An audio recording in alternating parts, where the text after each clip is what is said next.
ಚನ್ನಗಿರಿ ಒಂದು ಐತಿಹಾಸಿಕವಾಗಿರ್ತಕ್ಕಂಥ ಊರು. ಕೆಳದಿ ಅರಸರ ಆಡಳಿತ ಮಾಡಿರ್ತಕ್ಕಂಥ ಊರು. ವಿಶೇಷವಾಗಿ ಚೆನ್ನಮ್ಮ ಆಡಳಿತ ಮಾಡಿರ್ತಕ್ಕಂಥ ಒಂದು ಪ್ರದೇಶ ಅದು.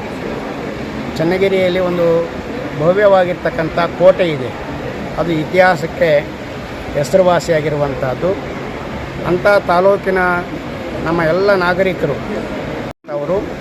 ಅವರೆಲ್ಲರೂ ಸೇರಿಕೊಂಡು ನಮ್ಮ ಚನ್ನಗಿರಿಯ ಹೆಸರನ್ನು ರಾಜ್ಯ ಮಟ್ಟದಲ್ಲಿ, ವಿಶೇಷವಾಗಿ ರಾಜಧಾನಿಯಲ್ಲಿ ಈ ರೀತಿಯಾಗಿರ್ತಕ್ಕಂಥ ಕಾರ್ಯಕ್ರಮಗಳನ್ನು ಮಾಡುವುದರ ಮೂಲಕ, ಜೊತೆಗೆ ಸಂಘಟನೆಯನ್ನು ಮಾಡಿಕೊಂಡು ಒಂದು ಬ್ಯಾಂಕನ್ನು ಮಾಡಿ, ಸೊಸೈಟಿಯನ್ನು ಮಾಡಿ, ಚನ್ನಗಿರಿ ಭವನವನ್ನು ಬೆಂಗಳೂರಿನಲ್ಲಿ ನಿರ್ಮಾಣ ಮಾಡುವ ಹಂತಕ್ಕೆ ಹೋಗಿದ್ದಾರೆ ಅಂತಂದರೆ ನಾವೆಲ್ಲರೂ ಕೂಡ ಹೆಮ್ಮೆ ಪಡಬೇಕಾಗಿರ್ತಕ್ಕಂಥ ವಿಚಾರ. ಹಾಗಾಗಿ ನಮ್ಮ ಎಲ್ಲ ತಾಲೂಕಿನ ನಾಗರಿಕ ಬಂಧುಗಳಿಗೆ ಇದರ ಸದಸ್ಯರಾಗಬೇಕು, ಇದಕ್ಕೆ ಸಹಕಾರವನ್ನು ಮಾಡಬೇಕು ಅಂತಕ್ಕಂಥ ಒಂದು ಮಾತನ್ನು ನಾವು ಈ ಸಂದರ್ಭದಲ್ಲಿ ಹೇಳಲಿಕ್ಕೆ ಇಚ್ಛೆಪಡ್ತಾ ಇದ್ದೀವಿ. ಚನ್ನಗಿರಿ ತಾಲೂಕಿನ ಮತ್ತೊಂದು ಚರಿತ್ರೆ, ಇತಿಹಾಸ ಅಂತಂದರೆ ಶಾಂತಿ ಸಾಗರ. ಬಹುತೇಕ ಏಷ್ಯಾ ಖಂಡದಲ್ಲಿ ಕೆರೆಗಳಲ್ಲಿ ಅತ್ಯಂತ ದೊಡ್ಡದಾದ ಕೆರೆ, 2ನೇ ಕೆರೆ ಅಂತೇಳಿ ಹೆಸರನ್ನು ಪಡೆದಿರ್ತಕ್ಕಂಥದ್ದು.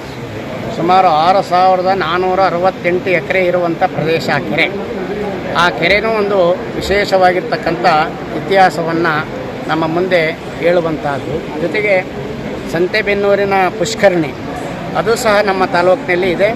ಅದು ಕೂಡ ಒಂದು ವಿಶೇಷವಾಗಿರ್ತಕ್ಕಂಥ ಇತಿಹಾಸ. ಹೀಗಾಗಿ ಇವೆಲ್ಲವೂ ಸೇರಿಕೊಂಡು ಒಂದು ಕಡೆ ಅರೆಮಲೆನಾಡು, ಮತ್ತೊಂದು ಕಡೆ ಬಯಲು ಪ್ರದೇಶ, ಮತ್ತೊಂದು ಕಡೆ ವಿಶೇಷ ಅಂತಂದರೆ ನಮ್ಮ ಚನ್ನಗಿರಿ ತಾಲೂಕನ್ನು ಅಡಿಕೆಯ ನಾಡು ಅಂತ ಕರೀತಾರೆ. ಇಡೀ ರಾಜ್ಯದೊಳಗೆ ಅಡಿಕೆಯನ್ನು ಅತ್ಯಂತ ಜಾಸ್ತಿ ಬೆಳೆಯುವಂಥ ತಾಲೂಕು ಯಾವುದು ಅಂತ ಚನ್ನಗಿರಿ.